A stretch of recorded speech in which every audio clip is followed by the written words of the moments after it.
to Going Over Our Friends, the internet's best Christmas podcast. As always, I am Michael Kennedy, and sitting across from me is... Meredith Halsey. Man, I thought I had picked a different movie when I selected this one last week, because this one was... Is it fair to call this more of the same? Yeah, but worse. If you thought last week was a flatline, have I got a movie for you? So, what did we watch? We watched The Christmas Gift. The Christmas Gift. Such a memorable name, too. Well, I was looking it up, and on the first streaming service I tried, it was something starring John Denver. And on the second streaming service I tried, it was something completely different, obviously incorrect. And then I texted you. I was like, where is this? Where did you look? I can't find it. Now, I think Peter Sullivan's company, whose name I can't remember right now, that makes all these movies, sells them to Hallmark, who then makes them stream through Peacock. So like 90% of these movies are going to be available through Peacock. Fred Olen Ray does have like a couple of movies that were made by OWN, Oprah Winfrey's network. Oh, wow. Yeah, so I didn't select any of the like Black Christmas movies this year, but one of our stars was in one of them, I believe. So we'll get to that when we get to that. So you did end up watching The Right Christmas Gift, the one with Cate Blanchett and not the one with Jason Bateman, right? No, I didn't watch Jason Bateman or Cate Blanchett. Those are two movies called The Gift, just so you know. Oh my God. So. I saw a caption somewhere that said it was inspired by a true story. I deliberately stopped reading that because I was like, no, I want to see the movie for itself and not spoil the plot for me. But I have a really tough time believing that this was based on a true story. I don't see a nugget of truth in the beat by beat Christmas romance that we hit. Because real life isn't like that. I think real life really strictly adheres to Fred Olen Ray's 8 or 9 act Christmas movie structure.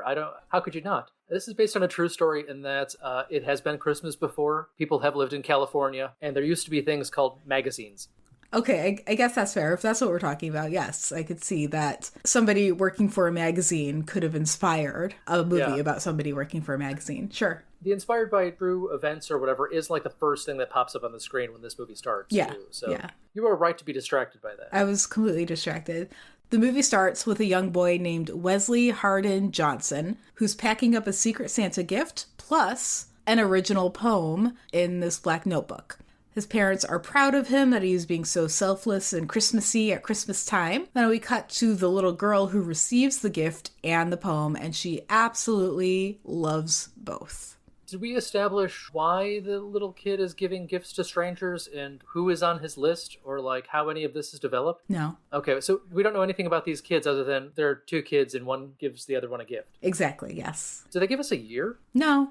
Okay, so in the past, presumably, because we're going to cut to these people being 30-year-old adults pretty soon, right? Yeah, we cut to presumably 20 years later. I don't know if there was any indication that it was 20 years, but later on somebody mentions 20 years. So great, awesome. Michelle Trachtenberg works for a magazine called Nightlife Style Magazine. Oh, it just rolls off the tongue. It really does. We learn, not right now, but like way later in the movie, that the poem that she received all those years ago actually inspired her to be a writer. So she's a successful, youngish adult woman. But we don't really find that out until like the end of the third act. Right, exactly. Or the end of the first act. Okay, so I'm sorry, I gotta go back again, because we never see these kids again. Never. And I was kind of hoping that when we got these like scenes set 20 years in the past, it would be... Have you ever seen the movie Little Italy? No, I haven't. It's with Emma Roberts and Anakin Skywalker, and they fall in love in Little Italy in Toronto.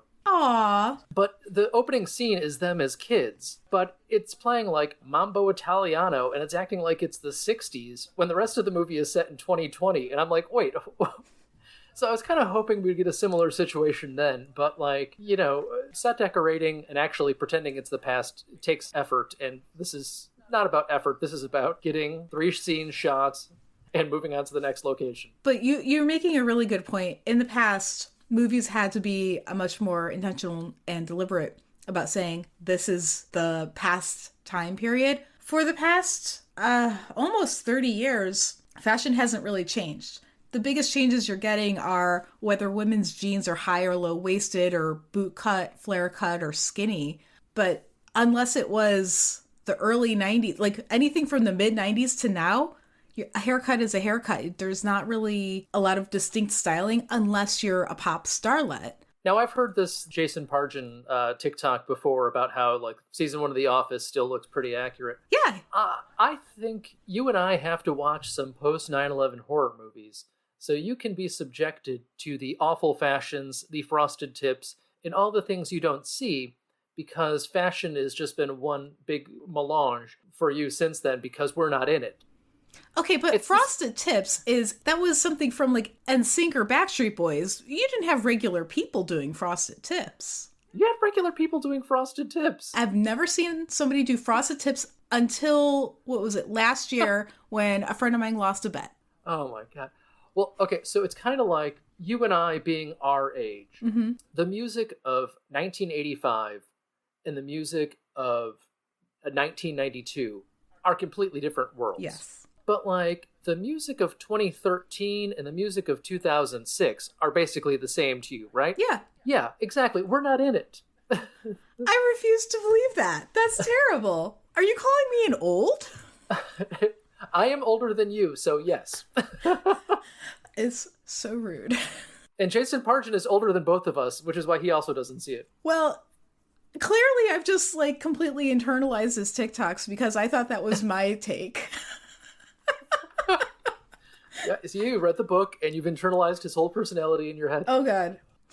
Anyway, so we're back in the present day. Our Buffy the Vampire Slayer's sister, that's who she was in that show, right? I never watched that show. Oh, okay. So Michelle Trachtenberg showed up in one of the later seasons. One might uncharitably call it the jumping the shark moment of Buffy the Vampire Slayer. Oh, so she's the cousin Oliver of the show. Yeah. So she shows up when the main cast has advanced to college age in the show. Michelle Trachtenberg shows up to be the younger, kind of high school aged energy that the show really thrived on. And everyone's like, what is this bullshit? But what it turns out is that she was some sort of not like demonic or alien, but some sort of like energy being that was hiding in the form of a human being and had been placed in Buffy's family because Buffy was such a strong, supernaturally strong person, and whoever placed the sister there thought that it was the safest place on Earth that she could be. And so that was the mystery that was eventually unraveled. But then after that story arc was concluded, then she was just a normal human girl, and we continued on with the show. The same thing happened to my friend Frank Majorana in the 3rd grade. I get it, totally. But she looks like she basically hasn't aged a day, except for I strongly suspect that she had just given birth prior to filming. Because she just has that post-pregnancy kind of... She's kind of puffy. Yeah. And I've seen that on a bunch of women. I'm like, you just had a baby. Yeah, I reviewed a movie like 150 years ago with Christy Swanson when she either was pregnant or had just had a baby, and she had that similar puffiness. Yeah. And also, a Buffy actor, but from a different Buffy. Different era. And for those non-Buffy people, you know Michelle Trachtenberg from playing Penny in the Matthew Broderick version of Inspector Gadget, which everybody watches every day, right? I have a very dim memory of maybe seeing some of that. Yeah, your team French Stewart. You like the French Stewart Inspector Gadget 2 better, I'm sure. So French Stewart did one? Yeah, French Stewart's in like the direct-to-video sequel. Okay. French Stewart is in all the direct-to-video sequels of that era. He's in like Home Alone 4. He's in all that shit. Wow. He should have been in The Christmas Gift. I think that would have really elevated this movie. If we keep on doing this, I'm sure he'll turn up somewhere. Amazing. Okay, well, Michelle Trachtenberg is playing a character named Megan. And as soon as we meet her boyfriend, Alex, who is also working for the magazine, and they're in the office. She's typing away, trying to do some last minute stuff. He takes this moment to break up with her in the office. Yeah. She says to his face that he's really immature and pathetic, which is true. And he's like, good talk. And then he ducks out to the office Christmas party, like down the hall. Yeah. The ex-boyfriend here is Daniel Bucco, who is really got the energy of obnoxious guy in a TV commercial. Yeah. We've seen him for he was one of the like random dudes in Sniper Special Ops. And like a lot of people in these Fred Olen Ray movies, he's mostly done voice acting and looping work. Like he's done pretty much his IMDb known for is all looping credits as like additional voices and, you know, appearances on iCarly doing some voices of teenagers and that sort of things. Yeah, he's definitely got a look. Yeah, he looks like a slightly darker, more handsome version of the O-Face guy from Office Space. Like, he just has that energy about him. Yeah, exactly. People just have every scene of Office Space memorized, right? Yeah. Okay, good. I think so. I mean, the Milton red stapler jokes were the predominant social media thing when the hurricane hit. Oh, real? Oh, yeah, geez, I didn't even realize it was Hurricane Milton. We should give him that red stapler back. And now look what we've done. I could burn this place down. Well, Megan is comforted almost immediately by a different coworker, and that coworker pops up again and again. I didn't catch her name. I have her down here as Friend. Great. The actor's name is Marlis Amia, and she doesn't have like extensive credits, but she has starred in a bunch of like direct-to-video action movies and like Christmas movies, including Christmas Twister, which was made by the writers of this movie too. So that's great. Yeah. I mean, it's just two great things that go great together: Christmas movies and hurricanes. So what could possibly be bad about that? So this friend says, "Screw that guy. You got to go to the Christmas party." They show up at the Christmas party. It's a big, it's a cocktail party at the office, and the big boss publicly announces that he's giving Alex a very important assignment. Like assignment in this case being like you get to do the important news story. So everybody claps. Megan's very upset because she's ambitious. She mentions multiple times during this movie that she's going all the way to the top. The top of what is never mentioned. The magazine industry, which if these trends continue, it's going to go through the roof. Yes. Yeah, so it's the same basic setup as last week. It's ambitious lady wants to be ambitious and move ahead in her business. That's exactly right. Later, the boss comes out to, I don't know, console Megan. They have a one-on-one chat away from the rest of the party. He tells Megan that she is too earnest for the story that he gave Alex. Because, like, Megan wouldn't give it the right kind of spin that Alex will. This is where we learn that Megan's hungry for professional growth. So the boss says, "I want you to wow me." Yeah. Oh, great assignment. Awesome. Perfect. This is wonderful professional feedback. Later, Megan receives a package from her Aunt Helen. It is the black notebook from her childhood that she received from Wesley Hardin Johnson, and she opens and reads the poem and she gets an idea. We don't know as the audience what the idea is, but she is thrilled. She's now going to go all the way to the top. And that feels like the 20-minute commercial act break that you have in these TV movies where you've got a little hook, she's got an idea, and then you see an ad for adult diapers or whatever they play on the Hallmark channel. Yeah. Quick note before we move on too far. The boss is a guy named Rick Fox, who doesn't have a lot of IMDb credits, but that's because he was a professional basketball player. Oh! Yeah, he played for the Celtics and the Lakers in the 90s, like around that era. Wow. Yeah, so he doesn't look... I mean, he's tall, but I would expect him to dwarf Michelle Trachtenberg more than he actually does. And even though he is more of a professional athlete than an actor, he doesn't really stand out in this movie as being any worse of an actor than anybody else. Yeah, I wouldn't have clocked him as a first-time actor at all. Yeah. So our next scene shows Megan visiting Wesley. She's Googled him. She's visiting his workplace. Her first hurdle is to get past the receptionist. Turns out the receptionist is a big fan of Night Lifestyle magazine. So Megan tells a little lie. She's like, "Oh, I have an appointment." And then the receptionist's like, "No, you don't, but I'll play along," and gets her in to see Wesley. Lo and behold, Megan is terrible at Googling because turns out this is Wesley Sr. Has the same name. Now, we find out later on in the movie that Wesley Sr. is also the most famous architect in town. Yeah. And she never put two and two together that, like, hey, wait a second. Exactly. The assistant is named Laura, and she pops up a bunch. She doesn't have a lot of credits, but everything about her screams lady who does improv. And indeed, she is a lady who does improv. She's also like an extra in a couple things. Like she's in Titanic, but as an extra. Like, cool. I don't even know if she shows up on screen, but it's in her IMDb credit, damn it. And then the big star of the movie. You can tell how much care is put in these movies based on how big of a big star they get. Yeah. The dad, the senior, is an actor named Lawrence Hilton Jacobs. Any idea? Does he look at all familiar to you? He did. It bothered me so much. I was trying to look it up and I was like, where do I know this guy from? And I couldn't figure it out. So he's one of those ones like Bob Vance, who doesn't put Bob Vance on his IMDb known for. He has like roots and some stuff on his IMDb known for. But pretty much anybody over 35 will know him exclusively as Freddie Boom Boom Washington from the Sweat Hogs of Welcome Back, Kotter. Oh my God. Yeah. I was like, wait a second, that's Freddie Boom Boom Washington. I looked on his IMDb, and it wasn't there. And when I saw his known for it, I'm like, scrolling. Oh, yep, there he is. He's hiding it from us. Sometimes you have to go to Wikipedia because Wikipedia doesn't put up with that shit. Wikipedia would be like, listen, this is what you actually know this guy from. The IMDb known for is nonsense. The agent changed that around.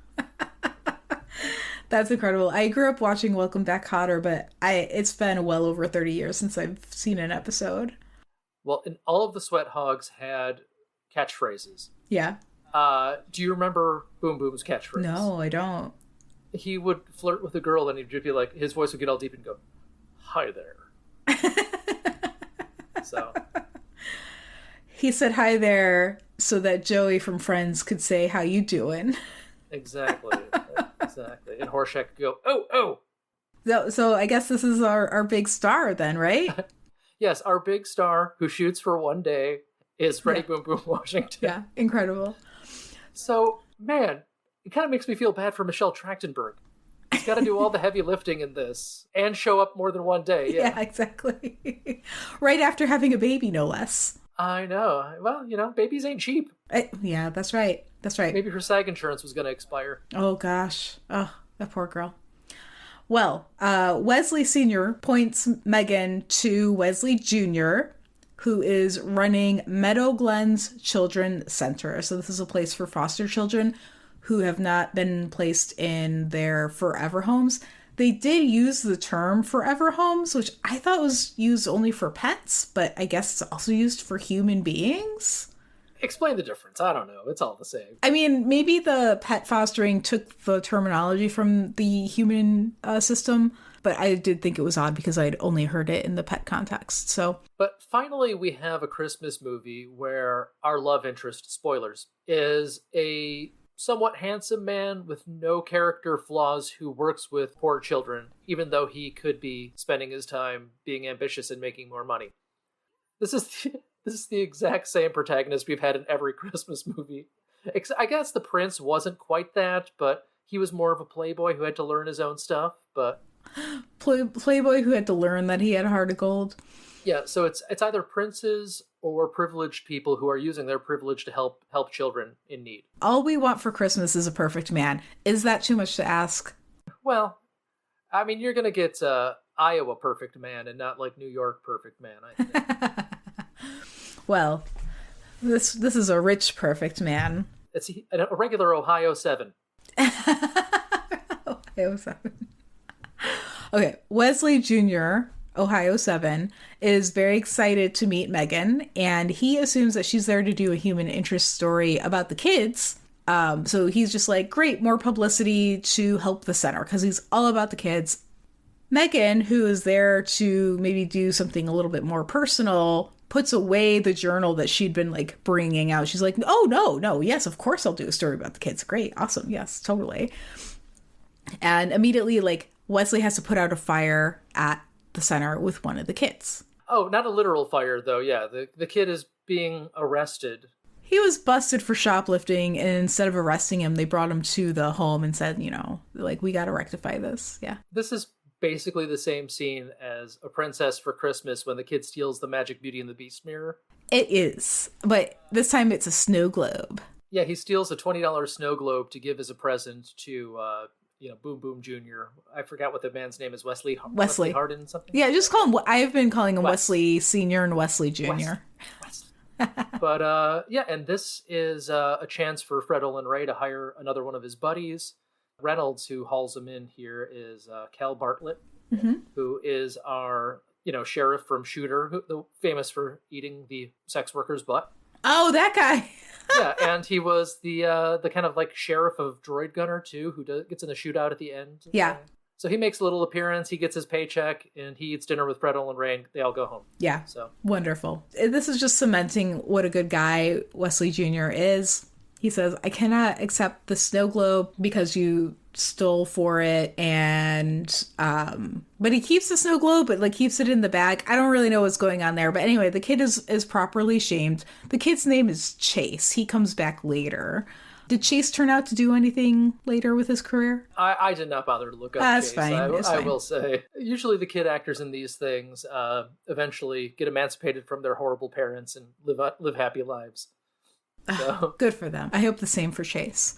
Now Megan is thinking this is going to be her big break. She meets up with Wes later at a pizza/bar to do an interview. This does nothing except tell us that Secret Santa was Wesley Jr.'s childhood entry into caring for others, that he gave up a VP position at his father's architectural firm to work with the kids, and that Megan herself has delusions of receiving a Nobel Prize for the story that she's writing about the Children's Center. Okay, they mean Pulitzer, right? A Pulitzer Prize? Is there a Nobel Prize in journalism? I don't think there is.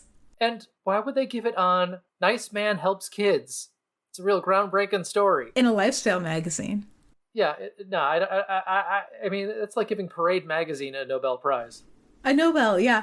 I think there's still time to create a Nobel Prize for award-winning lifestyle journalism, because not everything is written in stone with Nobel himself, because economics was created after Nobel died. I'm just saying there's a chance this could be real. Eventually. This movie takes place in the not-too-distant future. And then, although magazines still exist, so maybe it doesn't. Yeah. I mean, this is one of the things that... It's inspired by a true story, but like, what part? There are people. There's no prize that she's going. Like, even if they said Pulitzer in the movie and I misheard it as Nobel. No, they said Nobel. Okay, but couldn't they just like refer back to the true events? Like, what was she? Was she actually going for a prize? And if not, just cut the lines and cut the minutes from the movie. Maybe it's a case where the true events here are like the true events that Hollywood Chainsaw Hookers is based on.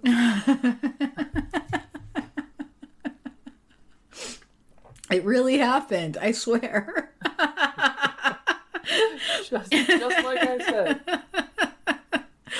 Okay, that's fair. I need to like give it up. All right. Well, while we take this brief aside, I will say our junior character here is an actor named Sterling Suleiman. Who's kind of got this career all over the map, where he was probably most famous for being in 9 episodes of Station 19, which is the fire station one on regular TV and not the like post-apocalyptic one on Max. But he was also in like a couple episodes of Hannah Montana and a couple episodes of Kiefer Sutherland's 24 and a couple episodes of Pretty Little Liars. Oh, wow. So like he probably can profile the people who recognize him on the street as saying like, oh, you're a Pretty Little Liars fan. Or I don't know if 24 has any big fans anymore, but I watched every episode for some reason. Because you're dedicated? Are you a completist? A little bit, yeah. This is why I can't watch soap operas. Oh, yeah. Those are a nightmare. Yeah. Later, Megan meets up with her Aunt Helen, and she's hoping to find the other Secret Santa gifts that she received over the years. No dice on that, but Helen does mention that her retirement community is forcing everyone to clean out their storage room. So there's a little bit of a side quest mystery going on. Megan goes to find out what the deal is, and the deal is that the entire retirement community is about to be demolished and replaced by luxury condos. Now, it's just Megan and Aunt Helen against the world, so there's no additional support that they can draw on, Megan pays Aunt Helen's rent to live at the retirement community, and now she needs to find a new place for Helen to live. So on her magazine writer salary, she's floating 2 rents. Yeah. In California. Big places, too. Okay, sure. Why not? Mm-hmm. Did you ever see, one of the Christmas movies, I want to say it was A Night for Christmas, one of the Netflix ones where a knight travels through time and hooks up with like Vanessa Hudgens or somebody like that. I assume it's Vanessa Hudgens. She's in all these things. But she is like an Ohio school teacher.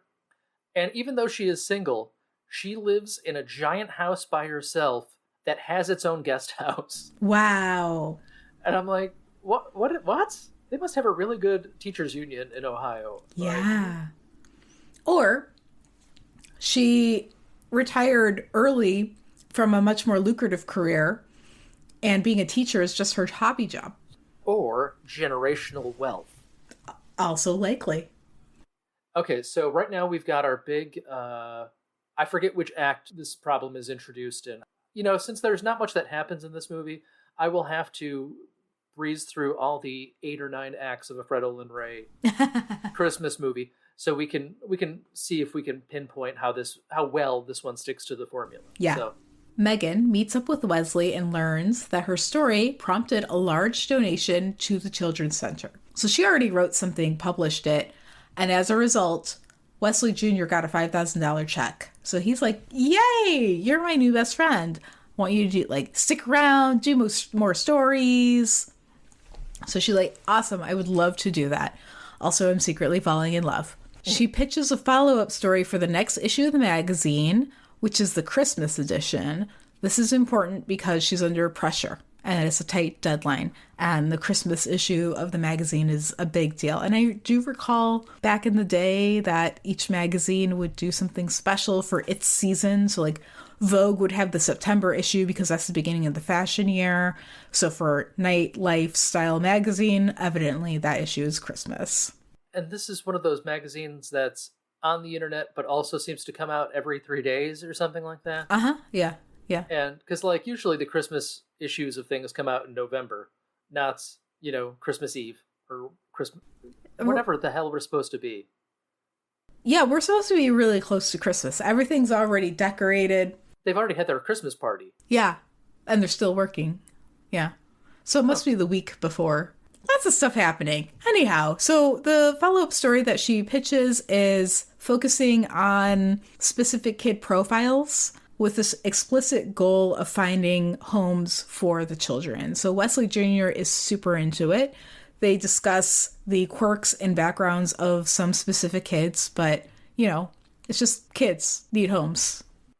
Well, and he was kind of against this because he didn't want the kids to be exploited. Mm-hmm. Because this does feel a lot like, hey, adopt this dog. She's got a great personality. Yeah. Help this kid find her forever home. So meanwhile, we learn that Alex, back at the magazine, he's got a new story assignment. He is focusing on the luxury condos that are about to replace Helen's retirement home. He found out that the firm behind the work is Wesley Sr.'s firm. And so Alex wants to team up with Megan on the story and share a byline and make it kind of like an expose. Just as a quick aside, I have met architects in my time and they have all been former architects because there's no money in architecture. So I don't really understand this wealthy architect situation going on. He's also I guess he's also supposed to be like a real estate guy who also does his own architecture. I'm not really sure. It seems like he's more of a land developer than an actual architect. Yeah. But anyway, the big twist is that one of our 6 characters in the movie is responsible for the aunt losing her home. We're not happy that Alex is coming to Megan with this proposal because he has promised to share a byline with her before, gotten her to do all the writing, and then yanked her name from the story before it was published. So he's done a bait and switch before. She's like, you did this before, and we're broken up now, and I'm not interested, and no. Seems like a problem you could take to HR. Yeah. Or your editor. I mean, the editor would be the one that publishes the final thing. I don't know. It's professional misconduct. I'm sure journalists have some sort of board for it as well. But as we find out later on, there is no editor in these situations. It pretty much just goes straight to press once you hit enter. Yeah, it's ridiculous. But okay, so that's your foreshadowing. The next day, Megan heads back to Wesley Sr.'s office to deliver an advance copy of the physical print magazine with her profile of Wesley Jr., because that is appealing to his vanity as a father. And she, after buttering him up with that, she wants to plead her case for Helen's retirement community. Wesley doesn't budge. She's just like, for something new to come in, something old must come down, and that area hasn't really been doing anything good lately, and so we're at the wave of progress. So she is disappointed. And since it was in the same location as their last meeting, they can just film those scenes back to back. Yeah. It really helps that her hairstyle is very simple. Yeah. Good job on hair and makeup, okay? Everybody, great job.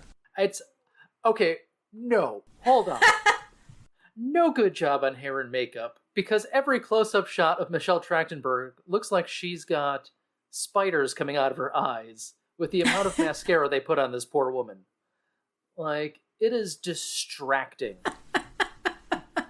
Her eyes look poorly drawn, like they had a bad inker in the comic book. Oh my god, there is so much mascara on her eyes in this movie. It's like she used Homer Simpson's makeup shotgun on her face. Yeah, no, absolutely not to the hair and makeup. That is really funny. That's so funny. It's, you know, when you like are familiar with somebody, you stop really looking at them. You're just like, oh yeah, I know you. I guess I have that with her because I watched her on Buffy all those years ago, and I'm like, oh yeah, she looks, about 30s, and I stopped looking. It was like, that's Michelle Trachtenberg. It's like an actor you've been watching for 10 years, and all of a sudden you catch up from a different angle, and you're like, oh man, they got that cake.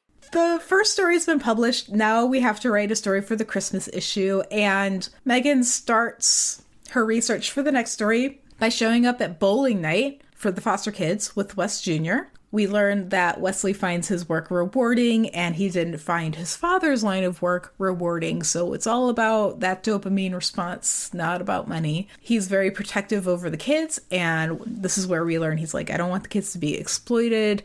He imposed a condition for writing the story that Megan volunteer at the children's center. So she's like, all right, all of this sounds good to me. So quid pro quo. This is journalistic quid pro quo. I think this is probably violating some ethical standards. Or, I don't know, like embedding in the story, right? You're just like, you got to get in there. Embedded journalism, I think they call it. This is herphallusia. Spending time with children.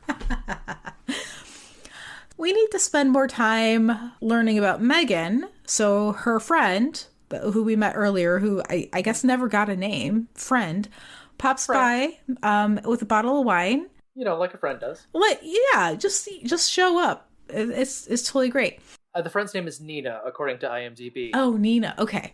So Nina pops by with a bottle of wine and serves as Megan's conscience. She's saying, why haven't you mentioned the poem in your prior connection to this guy? And Megan's like, it just hasn't come up. So this is exactly the last movie as well. She's just like, I can't tell you the truth about our situation. I can't tell you who I am. It's just not coming up, which is completely... Yeah. She's doing this in her friend's closet with a dog, right? Mohawk dog? No, that was the last. I know this. In another Fred Olen Ray classic, Meanwhile move, Alex is back in Megan's office sniffing around for a new collaboration because apparently he has immediate remorse over breaking up with her, and then is just acting like very self-assured, saying, we're gonna get back together, of course we're gonna get back together. And Megan's like, no, we broke up. So there's a little bit of delusional aspect to Alex here for no reason. We never get to know him. No, Alex is just bad in every way. Why was she with him? We don't know. Well, we know that they were only together 6 months. She should have been able to spot that. Well, okay, whatever. I'm not going to litigate this. All right, great. All right, so she says no to the collaboration. She thinks that the story that he's trying to pitch would be harmful to Wesley Jr. and his mission to help the children. We're doing another meanwhile. While Megan is volunteering and reading to the kids, Wesley Jr.'s receptionist, Susie, nudges Wesley Jr. because she is pretty impressed by Megan. And she's like, hey, you should maybe ask her out. This is where we learn a big thing about Wesley Jr. He just got out of a relationship and he's been burned and he is very hesitant to open up again. Yeah, so not quite a character flaw, but a reason he's not currently attached. Yes. That's another recurring thing in all these Christmas movies, is there's just some reason that this perfect guy isn't, like, either he's been too busy helping children, or his wife just died, or something along those lines. But it's not his fault ever. No. Well, I mean, I guess with the prince situation, he wasn't grown up enough, but that's also because, in the princes, they're always trying to get hooked up with other royalty that they don't really like, and they want to meet for love. And they're just a young 30-year-old guy played by a 45-year-old actor, and standing in front of a character that is supposedly 25, also played by a 35-year-old actor, and asking that character to love him. So Susie looked familiar to me, but I didn't recognize anything in her IMDb profile from anything. She's Tracy Mulholland, and she was in like half a season or maybe a full season of that show For All Mankind, which is one of those Apple TV Plus shows that doesn't really exist. No one has ever seen any of these things, and I don't know, they pay a bunch of money to famous people to make these things and don't advertise them. Weird. Yeah, it's like Octavia Spencer's on like season 3 of an Apple show I've never even heard of. Like, something's afoot. Maybe it's money laundering. I mean, maybe they just got money to burn. I don't know. One of those use it or lose it budget situations at the end of the corporate year. Maybe. I don't know. It's like, but other than Ted Lasso and Snoopy cartoons, and is there anything anybody watches on Apple TV? I like Mythic Quest, but nobody ever talks about it. All right, back to the show. During one of her volunteer shifts at the children's home, Megan mentions her failed intervention about the retirement community, and Wesley Jr. sympathizes with her, but also mentions that he cannot impact his father's decision. He has no influence on this whatsoever. Next, he says, okay, even though we can't do anything about that, what we can do is like maybe plan something with the kids to help make the seniors' holidays brighter before they get kicked out. So they do a little bit of brainstorming together. Eventually, they get to the point where the kids are going to put together care packages and deliver those care packages directly to the seniors at the retirement community. So Wesley is all like hard eyes for Megan. He thinks it's wholly her idea. And she's like, no, we spitball together. This is our idea. This is like us working together. Well, this is the idea you had as a 10-year-old child, I think, what the whole point of that was. Yeah, exactly. And they have their almost kiss moment in Wesley Jr.'s office. And of course, it's not very private. They did not intend to have their almost first kiss here, but they are interrupted by that kid. It's Chase. Chase has something important to say. Megan is like, we'll catch you later. Bye-bye. She runs out. Chase comes in, hands a $20 bill to make up for the $20 that Wes had to spend to the cop to get Chase out of trouble for shoplifting that snow globe. Chase is hoping that this $20 will make it okay so that Wes Jr. can now accept the snow globe as a gift. Yeah. And how did Chase get that $20? Susie comes in. She's like, Chase just pawned this purple heart to me for $20. So it's another Fred Olen Ray trademark is get those veterans in. Is Chase a war orphan? Like, I wasn't sure if he had stolen the Purple Heart from somebody. Or... I know, it's not really clear. You had to really be listening closely, which I really wasn't.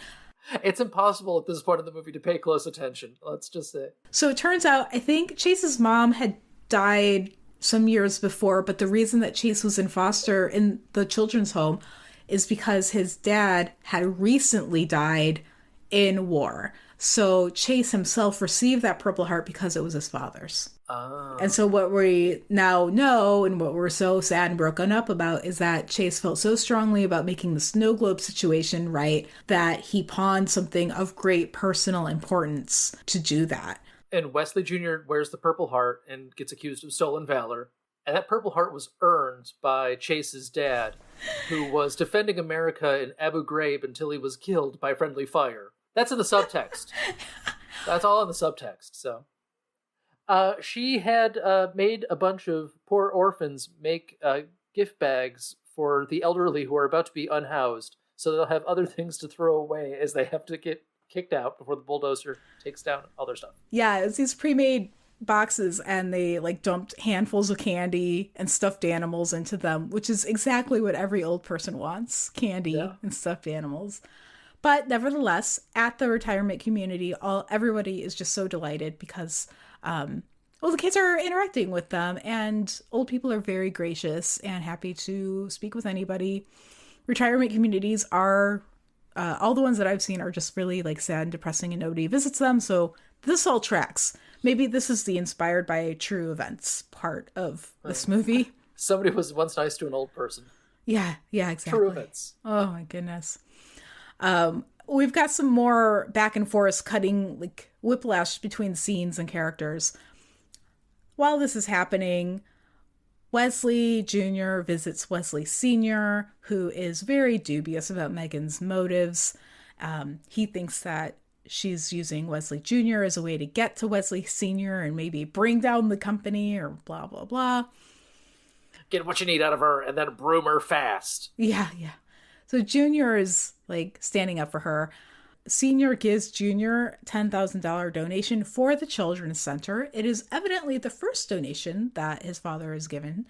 So this is kind of a big deal. And this is because of Megan's story. And he just like feels that like, oh, I should be stepping up a little bit more in a supportive way with your life, Wesley Jr. I don't trust this conniving woman, but her story moved me. Here's $10,000. Exactly. And once again, that scene takes place in his office, so you can film that back to back to back. Yeah. Back to the retirement community. Chase, carrying a care package, is wandering the halls of the retirement community, and he spots a veteran sitting alone in a room, and he hand delivers this gift. They hug. Chase feels a kinship with this guy because he sees this guy's Purple Heart displayed. So now they're best friends. This guy looks like the fake serviceman Fudge on Better Call Saul. But this movie is just made for lonely grandmas to watch, right? It has to be, yeah. This is lonely grandma porn. This is whatever the equivalent is of a geezer teaser for old ladies. Granny Candy? Granny Candy? Back at the office, Megan is wrapping up her next story. Now, like, we're really close to Christmas. Those gifts have been given out to the seniors. The retirement home is closing down any minute. Megan is typing furiously. Alex is like, your deadline's in 10 minutes. Are you done yet? And she's like, oh no. She believes Alex. It's like, I need my photos. So she runs down the hall to go get photos on a USB drive from her friend. Because Teams didn't exist back then, I suppose, where you could just say like, hey, do you have those? Send them to me. And she needs them on a flash drive for some reason. Teams doesn't exist, but Google Drive exists and Dropbox exists. The writer shouldn't be putting in the photos anyway. That's the editor's job. While Megan's out of the room, Alex is reading her story and he's getting ideas. So Megan hits send on the email and she's out of there because she has to get her hair done before dinner. Yeah, and she didn't look to see that the last paragraph was changed by Alex. Right, exactly. And she also doesn't lock her computer or anything. All of this trust, even though Alex has shown that he's untrustworthy with regards to their work. Very odd. None of these people would survive a horror film. Or like regular corporate career, they wouldn't survive. Yeah. They'd have to go to something that does not have an ethics board. So Alex begins to sabotage while Megan's getting her hair done. Megan shows up at dinner. It's one of these dimly lit restaurants because Wesley Jr. is like, come have dinner with me and my dad. I want you to meet my dad. And she's like, I kind of know him, but like, okay, that's the dinner. High stakes. Alex shows up at the bar and Megan's like, what the fuck is this guy doing here? So she gets up. She's like, I'm like trying to make a good impression on my like maybe like someday boy. Like, what are you doing here? And he's like, he's basically like giggling like a freaking maniac. Well, and he shows up at the table and he's like, I'm her boyfriend, by the way. Yes. And, you know, the three adults at the table are just like, oh, he must be her boyfriend for real. Susie shows up again at the restaurant. She's like, you better take a look at this. She's got an iPad. It's the story that Alex edited after Megan had sent it in. Because, again, no checks and balances. And texts don't work in this movie. Right.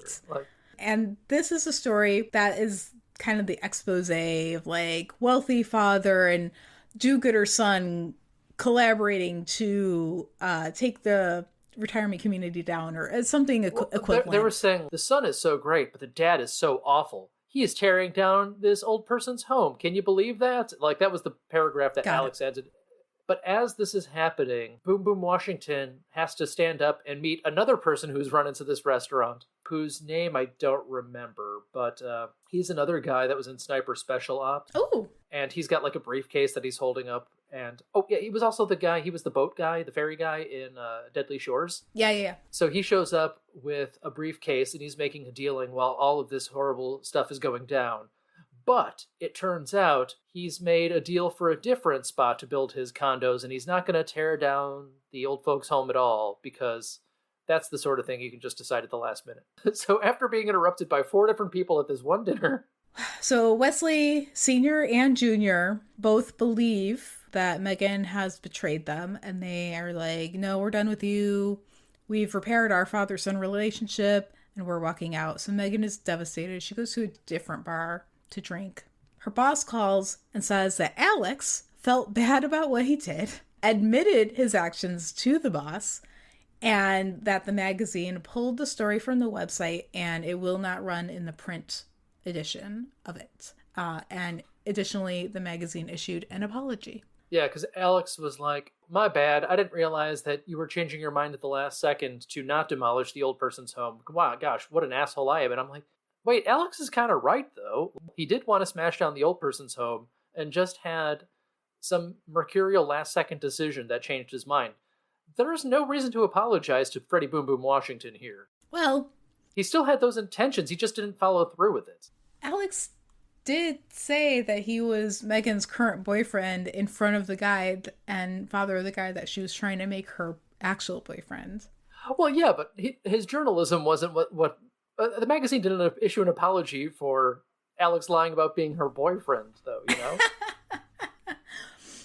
They did need to issue an apology for Alex changing the last paragraph and claiming the entire article was co-written. I mean, that's a correction, though, not an apology. And it's not an apology to Boom Boom. Like, and it's also, it should be an apology to Michelle Trachtenberg more than anything. Yeah, really. Yeah.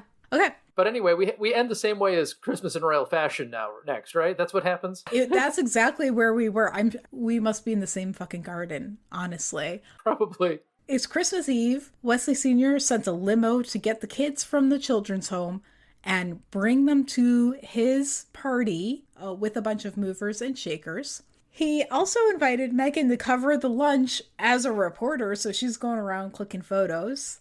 Then he gives a speech to the group. He's like, the reason for the season, blah, blah, blah. A bunch of foster kids here. Get to know them. Nudge, nudge, wink, wink. Invites Megan to come up and give a speech. She does. It's much better than What's-Her-Face's speech from the last movie. Yeah, whoever that actor was, whoever that character was, we don't know.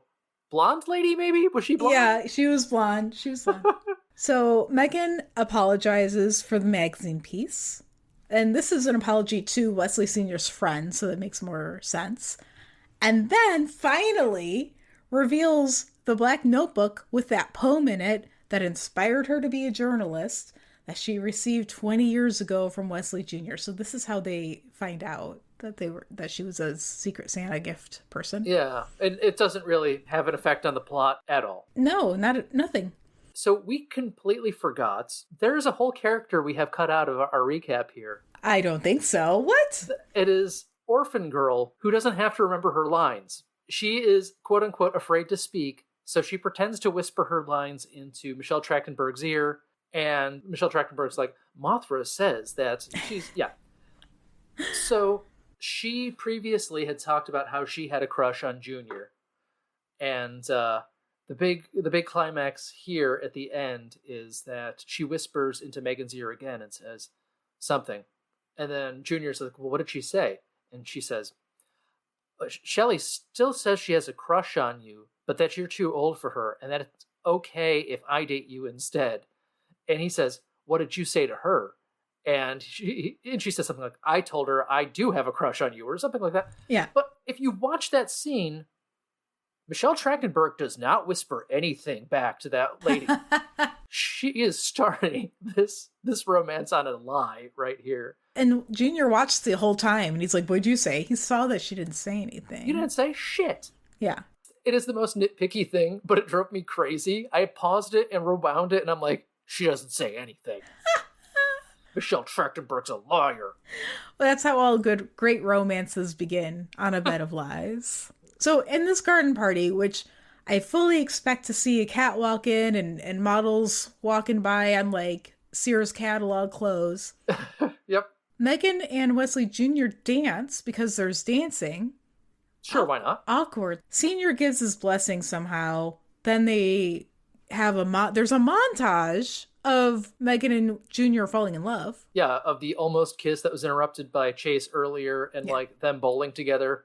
Like he does the whole like, let me teach you how to bowl while standing behind. It's another way to pad out the runtime to your 83 minutes long. Yeah. And then it ends with one of the most awkward kisses I've ever seen.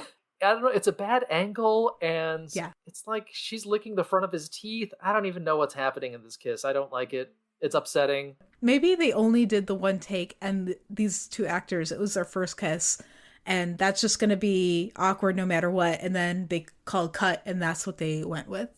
You know, and it's so funny to me that this is such a grandma movie, but I could picture a bunch of grandmas watching this, and you know, half of them would be like, well, it was a pretty good movie, but I don't know why they're really shoving all this interracial romance stuff down our throats. Oh.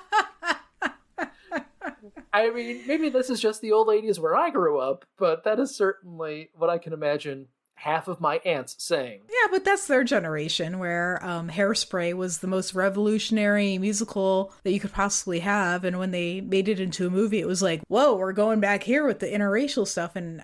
No, they remade it, and then it became a successful Broadway musical, and it like won awards and stuff like that. No, it was a popular remake. They made like a musical off of the new movie? Or actually, no. So they made the movie off of the musical. Yeah. I believe. So that's the remake. It was from like 10 years ago. But it's constantly touring. Okay. So sure?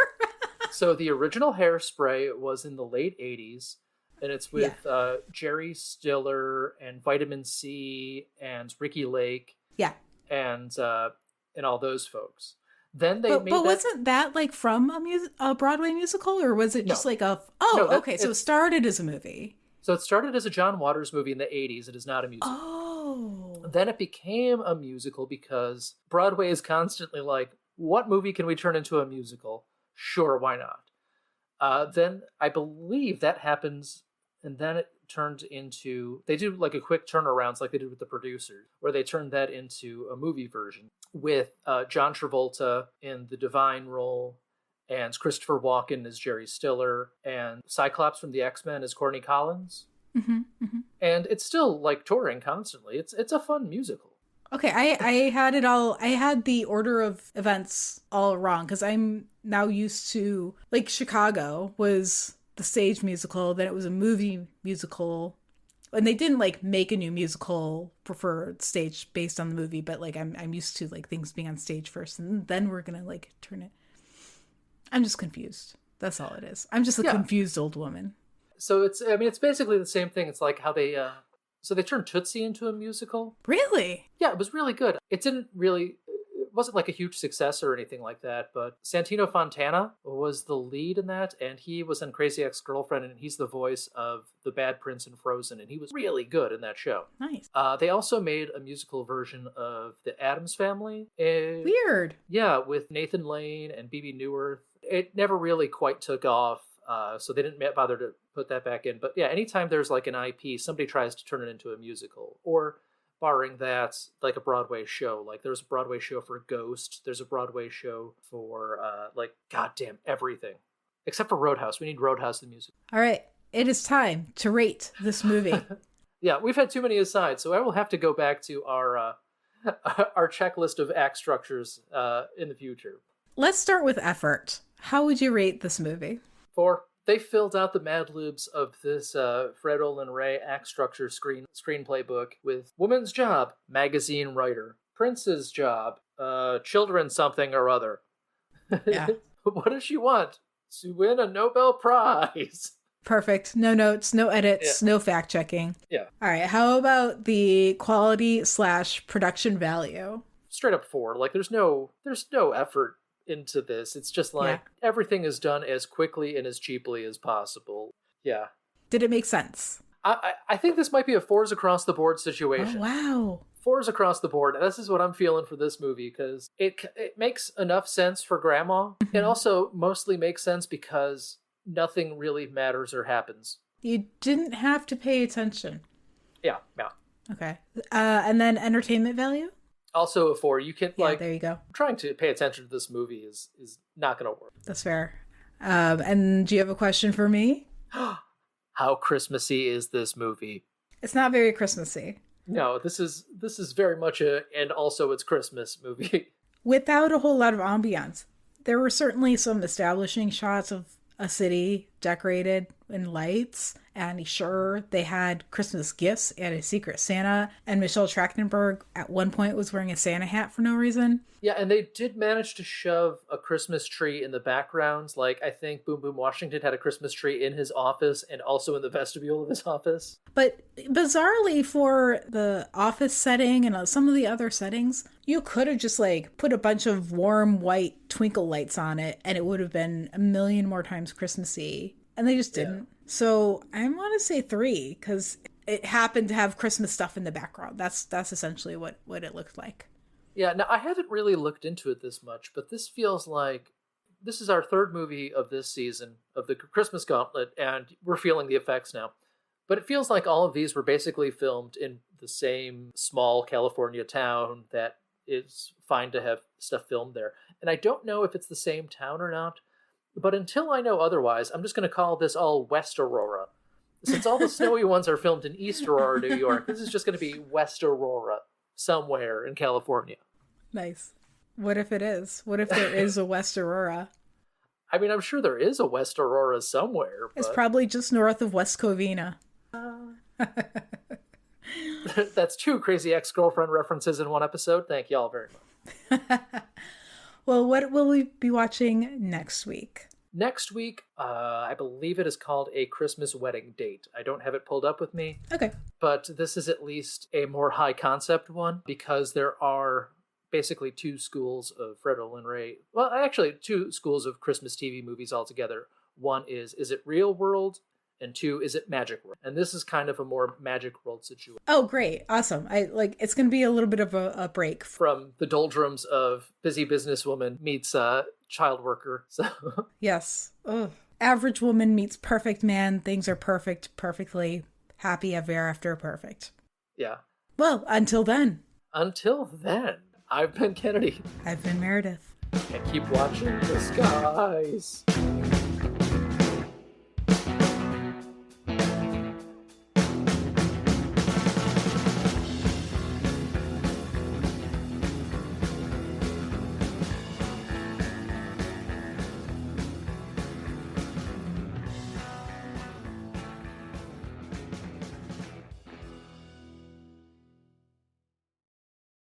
Going Over Our Freds was created and produced by us, Michael Kennedy and Meredith Halsey. Our theme was composed and performed by Justin Nozick. Find more music for him at Bandcamp. Search for The Plague Physicians. Artwork by Michael Kennedy. Special thanks to everyone who helped make the season possible, including the friends and family who let us watch these movies instead of this year's Academy Award nominees. And thank you for listening. If you'd like to hear more from us, subscribe to Going Over Our Freds on your favorite podcast app. Follow us on Twitter at Goof Podcast, and find us on Instagram at Going Over Our Freds. This podcast is for entertainment purposes only. For questions, comments, and complaints, email us at goingoverourfreds@gmail.com. Thanks.